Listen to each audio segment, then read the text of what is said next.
Tin chính trong tuần. Lạm phát tháng 4 của Mỹ tăng 8,3% so với cùng kỳ năm 2021, cao hơn dự báo 8,1% từ nhiều chuyên gia kinh tế và hiện vẫn đang tiệm cận đỉnh lạm phát 40 năm của nước Mỹ. Kiểm soát lạm phát là ưu tiên hàng đầu của chính phủ Mỹ, phương án dỡ bỏ thuế nhập khẩu đối với Trung Quốc có thể được tính đến. Nhiều ngân hàng tiếp tục nâng lãi suất tiền gửi tiết kiệm cá nhân từ 0,1 đến 0,7% ở tất cả các kỳ hạn. Giá xăng lập kỷ lục mới ở mức gần 30.000 đồng một lít, cao nhất từ trước đến nay. Chủ tịch Quốc hội cho biết, chứng khoán quá bất thường, phải quy định rõ ai chịu trách nhiệm.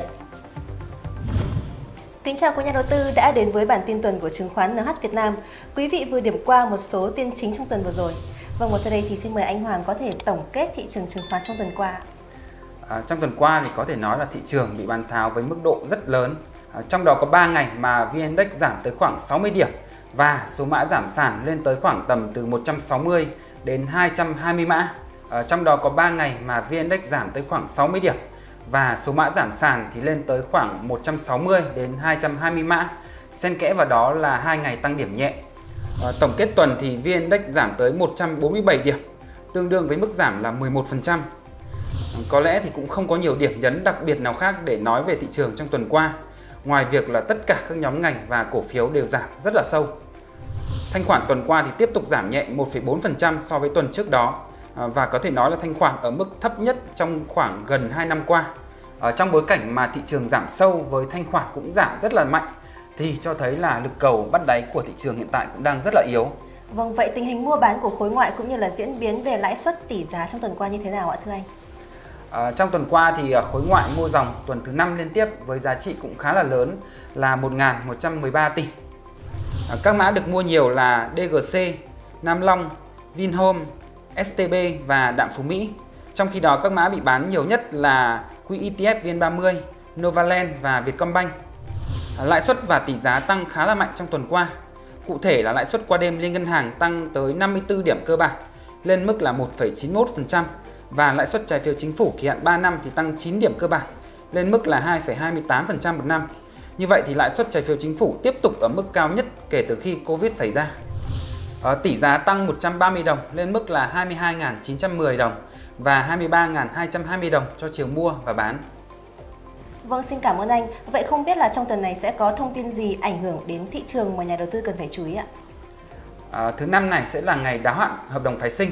Và trong bối cảnh mà thị trường đang yếu như hiện tại thì cái áp lực bán vào ngày đáo hạn hợp đồng phái sinh cũng là yếu tố mà nhà đầu tư cần phải cân nhắc tới. Dạ vâng anh Hoàng, theo em được biết thì có rất nhiều triết lý hay trong đầu tư chứng khoán. Ví dụ như câu nói của Warren Buffett là hãy tham lam khi người khác sợ hãi. Vậy thì theo anh đây đã là thời điểm thích hợp để các nhà đầu tư nên tham lam chưa ạ? Thực ra thì câu nói của Warren Buffett ấy, thì có hai vế cơ, mà không hiểu lý do vì sao mà nhà đầu tư lại chỉ đề cập đến vế sau của câu nói này thôi.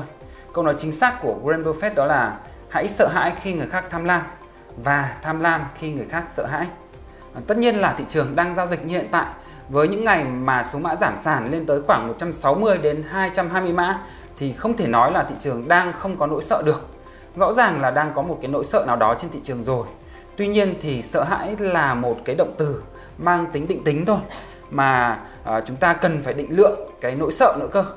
Như vậy thì có thể nói là chúng ta cần phải đo lường cái mức độ sợ hãi trên thị trường nó đang ở cái mức nào nữa cơ. Vâng, vậy theo anh Hoàng thì mức độ sợ hãi của nhà đầu tư trên thị trường đã ở mức tối đa chưa ạ? Và đây đã là thời điểm thích hợp để chúng ta bắt đáy chưa ạ?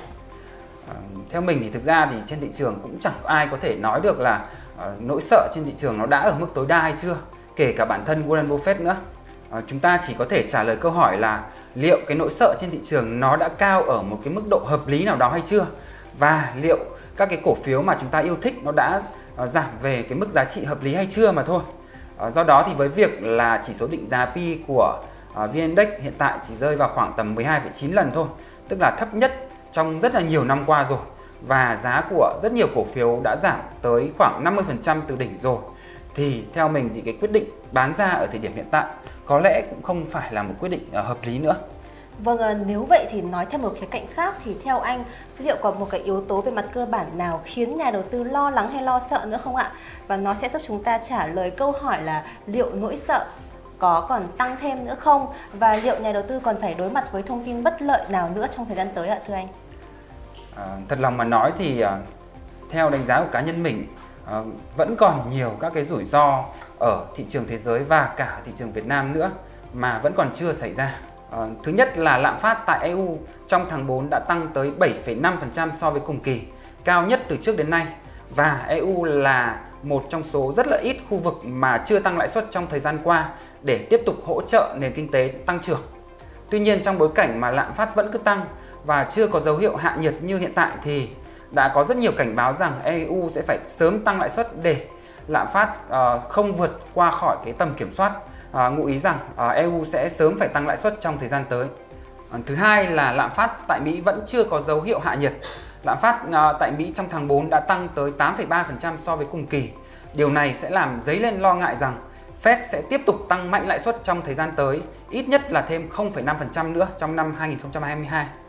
Thứ ba là cái chính sách Zero Covid của Trung Quốc hiện tại đang gây ra rất nhiều bất ổn về cái chuỗi cung ứng và nhu cầu trên toàn thế giới. Quan trọng hơn nữa là chính sách Zero Covid của Trung Quốc hoàn toàn là không bền vững.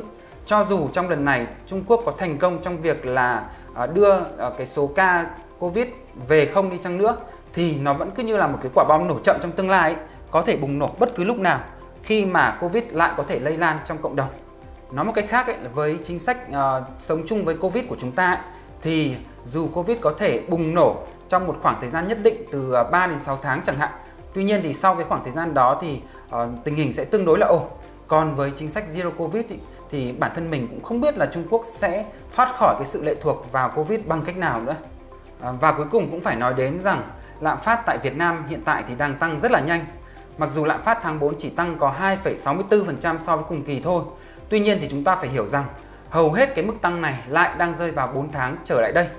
Tức là trong 8 tháng từ tháng 5 đến tháng 12 năm 2021 thì lạm phát chỉ tăng có 0,55% thôi. Còn từ tháng 1 đến tháng 4 năm 2022 thì lạm phát đang tăng tới 2,09%. Tức là chỉ trong vòng 4 tháng đầu năm thôi thì chúng ta đã sử dụng hơn một nửa hạn mức kế hoạch lạm phát là 4% cho năm 2022 rồi. Nên có thể nói là cái việc kiềm chế lạm phát năm nay dưới 4% như Quốc hội đã đặt ra là việc rất khó xảy ra. Đặc biệt là trong bối cảnh mà giá xăng dầu thì đang tăng ở mức lịch sử và giá của rất nhiều mặt hàng nhập khẩu khác cũng đang tăng theo, hay chúng ta còn gọi là nhập khẩu lạm phát ấy. Vâng, và em có một câu hỏi cuối cùng cho anh Hoàng ạ. Lại bàn về vấn đề tham lam và sợ hãi thì theo anh, nếu chúng ta chỉ nhìn vào diễn biến giao dịch trên thị trường thì khi mà thị trường rơi vào giai đoạn đáy thì nỗi sợ của nhà đầu tư sẽ như thế nào ạ? Theo mình thì khi mà thị trường ở vào giai đoạn đáy thì có thể nói là nhà đầu tư cũng không còn những cái nỗi sợ trên thị trường nữa. Hay nói một cách khác thì là nhà đầu tư gần như là miễn nhiễm với các tin xấu rồi. Khi mà tin xấu đưa ra mà tâm lý của chúng ta vẫn cảm thấy bình thản và không còn mong muốn bán ra cổ phiếu của mình nữa thì lúc đó thông thường nó sẽ là đáy của thị trường. Vậy thì cái tâm lý đó nó sẽ thể hiện trên thị trường như thế nào? Thì theo mình nó sẽ có hai đặc điểm quan trọng như sau. Thứ nhất là khi mà tâm lý của nhà đầu tư đã trở nên ổn định với thị trường rồi thì họ sẽ không bán ra cổ phiếu bằng mọi giá nữa. Tức là cái mức biến động giá của cổ phiếu trong ngày, tức là cái giá cao nhất trừ giá thấp nhất sẽ rất là nhỏ. Thứ hai là thanh khoản sẽ giảm mạnh. Tất nhiên là thanh khoản ở thời điểm hiện tại thì cũng khá là thấp rồi. Tuy nhiên thì chúng ta cần phải có được sự ổn định của tâm lý nhà đầu tư nữa. Điều này cho thấy rằng khi mà thị trường có tin xấu thì thanh khoản vẫn không tăng. Còn hiện tại thì mọi người có thể dễ dàng thấy rằng khi mà thị trường có tin xấu, ví dụ như là thị trường chứng khoán Mỹ giảm mạnh trong ngày hôm qua chẳng hạn, thì thanh khoản cục bộ của thị trường chứng khoán Việt Nam vẫn tăng rất là mạnh trong đầu phiên. Vâng, rất cảm ơn những nhận định và chia sẻ vô cùng giá trị của anh. Với những nội dung vừa rồi từ chứng khoán NH Việt Nam, chúng tôi hy vọng đã mang đến những thông tin hữu ích giúp quý vị có thể xây dựng được chiến lược giao dịch hiệu quả trong tuần này. Bản tin của chúng tôi được phát vào thứ Hai hàng tuần trên kênh YouTube Chứng khoán NH Việt Nam. Hãy đăng ký theo dõi kênh và nhấn vào chuông thông báo để có thể đón nhận những thông tin sớm nhất. Cảm ơn quý vị đã quan tâm theo dõi. Còn bây giờ xin chào tạm biệt và hẹn gặp lại quý vị trong những bản tin tiếp theo.